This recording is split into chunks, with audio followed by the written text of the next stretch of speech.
Sideline, good evening. Ngayong araw ay November 30, holiday. At ang oras natin ngayon ay 7:36. Okay mga sideline.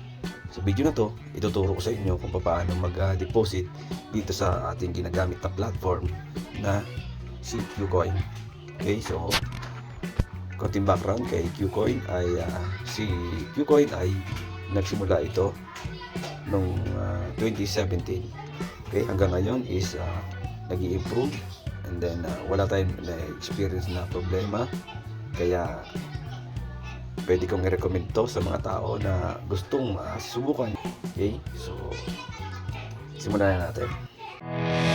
Regrets in the time that I'm allotted.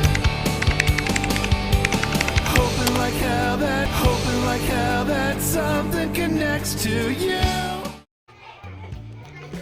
So una, ang gagamitin natin ngayon is marami kasing way kung paano mag-deposit dito.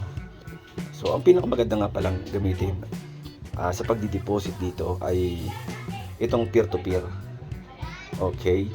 So sa peer-to-peer, since nandito tayo sa Pilipinas, ang lahat ng nandito dito ay puro mga Pilipino yan. Walang ibang nakahalo. Okay? So paano nga ba? Wala tayo sa main homepage. Okay, sa main homepage. At pinutin natin tong P2P.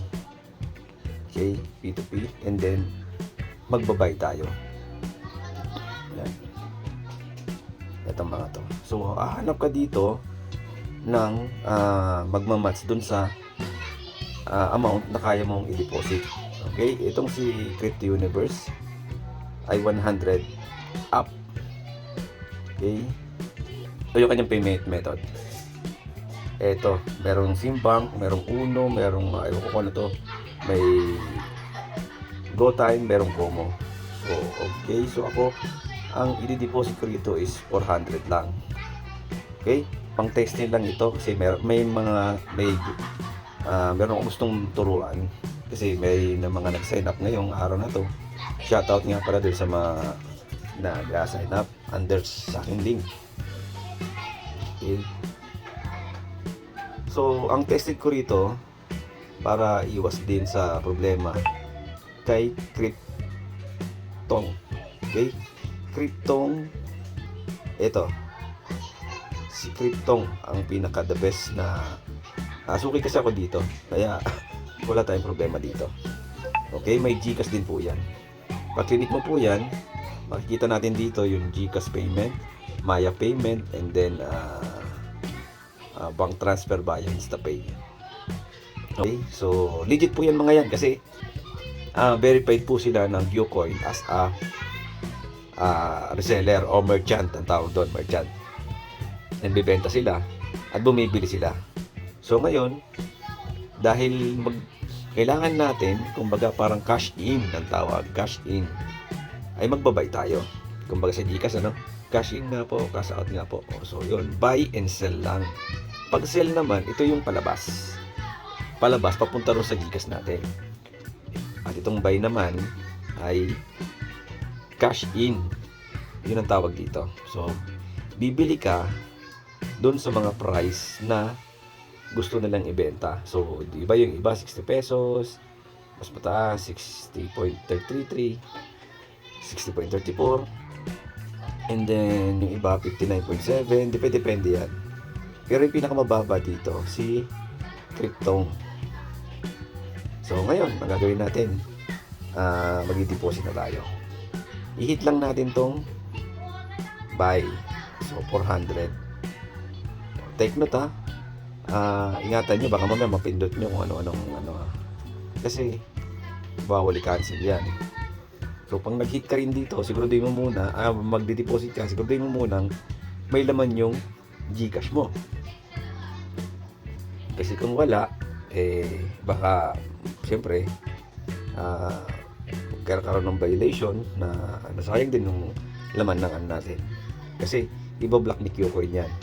Kaya itong si Cryptong, pag ito hindi nag-cashing sa iyo at may proof ka at hindi na-release yung kanyang crypto sa loob, ay magkakaroon siya ng violation kay Qcoin, pwede niyang isara. Isipin mo, 50 up to 200,000 ang pwede mong i-cash in, di ba? So, gagawa ba sila ng hindi maganda? So, tayo 400 lang. Ngayon, para lang sa mga baguhan, yung aking tutorial. Okay? Okay. So, hit natin yung buy. Ayan. So, nagkita tayo. Ngayon, kukunin natin yung payment. Ito Gcash. Pay natin. So, pay. Okay. Asan yung punta tayo sa dito. Okay. So, yun. Punta lang tayo mga ka-sideline sa chat. Click natin yung chat. Kasi minsan, puno na kasi yung mga bangko nila. So, ngayon kukunin natin yung number. Okay. So, punta tayo Gcash. At mag-send tayo ng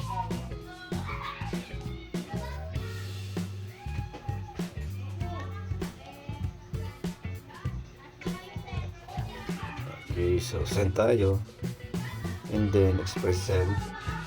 GS nya 0977 831 0977 831 and then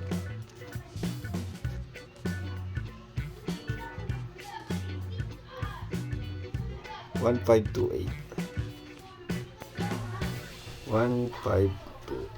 so make sure lang natin tama ba yung lalabas. So 400. So yun 0977-831 1528 0777-831 so tama naman. So send natin, no? Okay, so ngayon i-screenshot natin. Tapos, nga pala, pagka nawala nga pala yung page dito, pag nawala ito gawin nyo. Kunyari nawala. Punta ka lang ulit sa peer-to-peer, P2P. Okay, dito banda makikita mo yan sa may gilid na to. Andiyan dyan yun. Click mo lang yan. Yung may oras na yan. Kasi yung oras na yan, counter yan, para mabigyan ka ng time para mabayaran siya. Kasi kung hindi, automatic makakancel yung order. Click mo lang yan and then payment complete. Send mo yung screenshot mo, apply.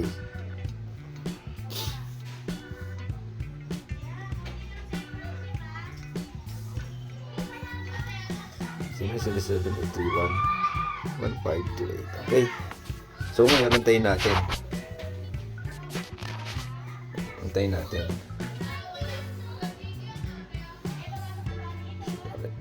So, ibig sabihin, your USDT should arrive within ilang minuto lang. May ma-receive tayo na 6.796941 na USDT dun sa halagang 400 pesos natin. Yun yung pwede na natin pang trade.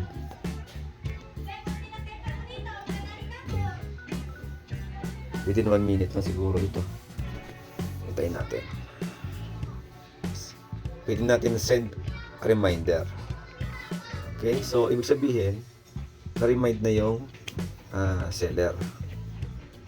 Maaaring may notification doon na, uy, release mo na. Tapos mag-auto siya.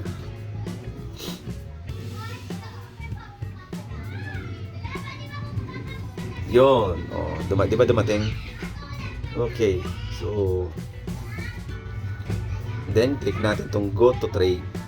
Okay. So, ang bali yung iyong na-deposit, yung na-deposit ay mapupunta sa para makita lang natin, ito yung home, ito yung asset. Yung iyong na-deposit, saan napunta?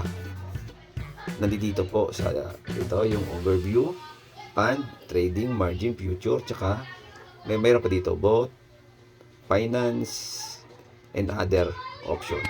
Okay? So yung funds na i-deposit mo mapupunta dito sa funding. Ayan o. So, funding. So, yung 300 mo, ito na lang. 400 mo, naging 398 lang. So, ibig sabihin, sa system yon yung palitan ng USDT. Kasi nagbabago-bago yan. Okay. So, ngayon, hindi mo siya pwedeng i-trade. Kailangan mo siyang dalhin sa trading, margin, future, na mga trading style to. So ngayon, dito natin dadalhin sa trading kasi spot trading lang muna tayo kasi beginner pa lang So anong gagawin natin? Ita-transfer natin. So pupunta na tayo dito, i-click lang natin yung USDT. Ita-transfer natin, click mo lang. Makikita mo sa baba, 'di ba? Ito deposit, withdrawal, transfer. Transfer natin, click mo lang. So funding to trading. So nandito sa funding yung pera mo and then ita-transfer mo sa trading. And then, click natin tong maximum. Yan. And then, confirm. Okay. So, balik na tayo. Tayo sa overview. Overview. And then, makikita mo lang na nandito na dumagdag na siya. O, kasi nag-add to eh. Meron pa ako dito kanina. So, nag-add na lang siya. Ngayon, nasa trading na siya. Ayan o. Nasa trading na siya. Okay, so dito lang muna tayo. Recap lang tayo. Ang ginawa natin ay nag-deposit tayo mula sa GCash papunta sa Qcoin platform. And then, ang ginawa natin is nag-transfer tayo ng payment dun sa seller, sa merchant ng Qcoin. After nun, sinend natin yung proof of payment sa GCash na payment method niya, and then yung pera nakarating doon sa funding. After sa funding, i-transfer natin sa trading para magamit natin pang trade dito sa mga coin na to. Okay, so putulin na muna natin ang video na yan. Maraming salamat sa panonood. Regrets in the time that I'm allotted. Hoping like hell that something connects to you.